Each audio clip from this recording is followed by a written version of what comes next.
महाभारत में द्रौपदी के चीरहरण और फिर उनके अपमान के कारण हुए कुरुक्षेत्र के युद्ध के बारे में तो आपने कई कहानियां पढ़ी और सुनी होंगी।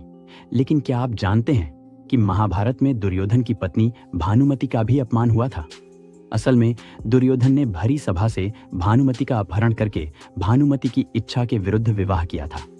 द्रौपदी, भानुमति के अलावा शिखंडी, सुभद्रा ने भी महाभारत के योद्धाओं से अपने ऊपर हुए अन्याय और अपमान का प्रतिशोध पूरा किया था। महाभारत में जिस तरह इन स्त्रियों के साथ अन्याय हुआ, उससे कलयुग में भी हमें सबक लेना चाहिए कि कभी भी किसी स्त्री का अपमान नहीं करना चाहिए। आइए जानते हैं महाभारत की महान स्त्रियों के बदले की कहानियां। महाभारत के युद्ध को लोग आज भी न्याय और अन्याय के बीच हुए युद्ध के रूप में याद रखते हैं, लेकिन महाभारत में युद्ध की सबसे बड़ी वजह द्रौपदी के अपमान को भी माना जाता है। हस्तिनापुर के राजमहल में जिस तरह द्रौपदी को भरी सभा में अपमानित किया गया, उस अपमान का बदला लेने के लिए द्रौपदी ने अपने 5 पतियों के सामने प्रतिज्ञा ली थी कि जब तक दुर्योधन, दुशासन के खून से द्रौपदी के बालों को नहीं सींचा जाएगा, तब तक द्रौपदी अपने केश को यूं ही खुला रखेंगी। इसके साथ ही द्रौपदी 100 कौरवों सहित हर उस व्यक्ति से बदला लेना चाहती थी जो उनके अपमान को देखकर भी मौन खड़ा था। महाभारत में द्रौपदी के अलावा ऐसी और भी स्त्रियां थीं जिन्होंने अपना प्रतिशोध पूरा किया था, जिनमें दुर्योधन की पत्नी का नाम भी शामिल किया जाता है। स्त्रियों के साथ हुए अन्याय की कहानियां हमें कलयुग में भी सबक देती हैं कि कभी भी किसी स्त्री के साथ अन्याय नहीं करना चाहिए, वरना अन्याय करने वाला चाहे कितना बड़ा योद्धा ही क्यों न हो, उसका विनाश होकर ही रहता है। आइए जानते हैं महाभारत में स्त्रियों के बदले की कहानियां। महाभारत में अपना प्रतिशोध लेने वाली स्त्रियों में पहला नाम आता है द्रौपदी का। द्रौपदी को जिस तरह से भरी सभा में चीरहरण करके अपमानित किया गया था, द्रौपदी ने उसका प्रतिशोध लेने की कसम खाई थी। कुरुक्षेत्र की रणभूमि पर जब कौरवों सहित मौन रहने वाले सभी वरिष्ठ योद्धाओं का विनाश हुआ, तो इसी के साथ द्रौपदी का प्रतिशोध भी पूरा हो गया।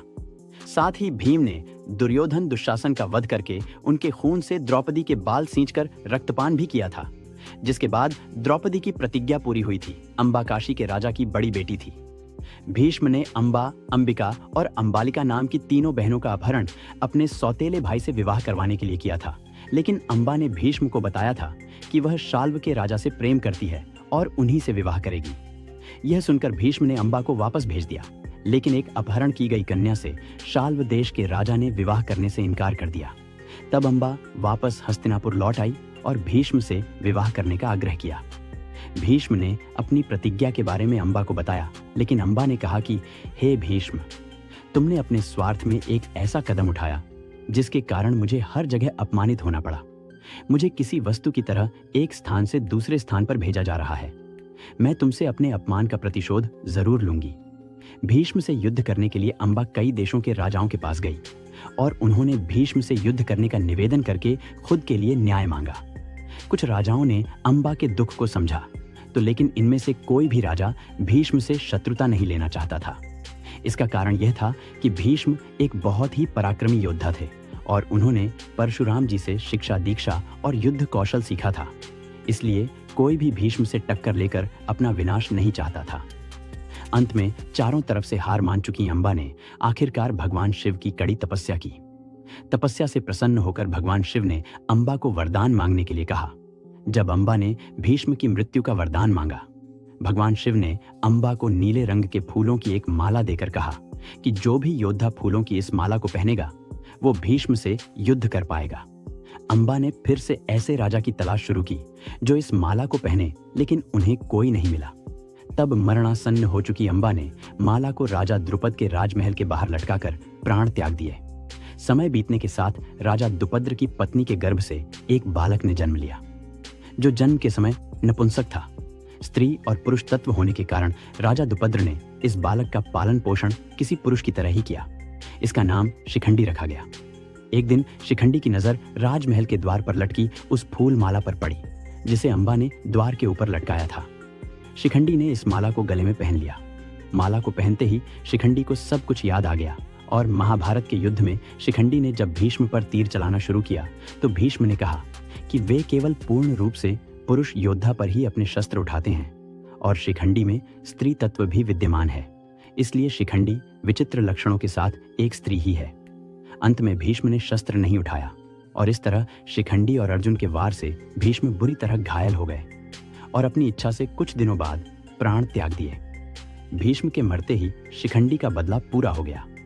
अभिमन्यु का नाम महाभारत के सबसे पराक्रमी योद्धाओं में शामिल किया जाता है। अभिमन्यु को मारने में कर्ण, दुर्योधन, अश्वत्थामा, जयद्रथ, द्रोणाचार्य जैसे कई महारथी शामिल थे, लेकिन मुख्य रूप से जयद्रथ ने ही अभिमन्यु की मृत्यु का षड्यंत्र रचा था।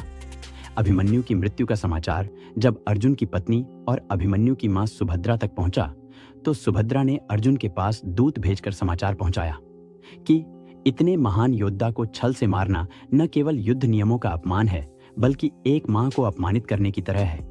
इसलिए अगर अगला दिन निकलने तक जयद्रथ को अर्जुन ने नहीं मारा तो सुभद्रा भी प्राण त्याग देगी। इसके बाद अर्जुन ने अपनी प्रतिज्ञा पूरी की और जयद्रथ को मार दिया। इस तरह सुभद्रा का बदला पूरा हुआ।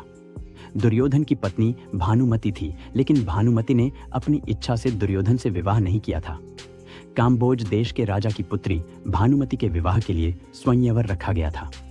इस स्वयंवर में हिस्सा लेने के लिए देश विदेश से राजा महाराजा आए थे, लेकिन दुर्योधन ने अपने मित्र कर्ण की सहायता से भरी सभा से भानुमति का अपहरण कर लिया। भरी सभा में भानुमति का अपहरण करना राजकुमारी भानुमति और उनके पिता का अपमान था। भानुमति दुर्योधन से विवाह नहीं करना चाहती थी, इसलिए जबरन विवाह करने के कारण भानुमति ने दुर्योधन को शाप दिया कि इतिहास में उसे एक क्रूर, अधर्मी और कपटी मनुष्य के रूप में जाना जाएगा और मरने के बाद भी उसे अपयश ही मिलेगा। दुर्योधन के मरने के बाद भानुमति का प्रतिशोध पूरा हुआ। दुर्योधन की मृत्यु के बाद भानुमति ने अर्जुन से विवाह कर लिया था।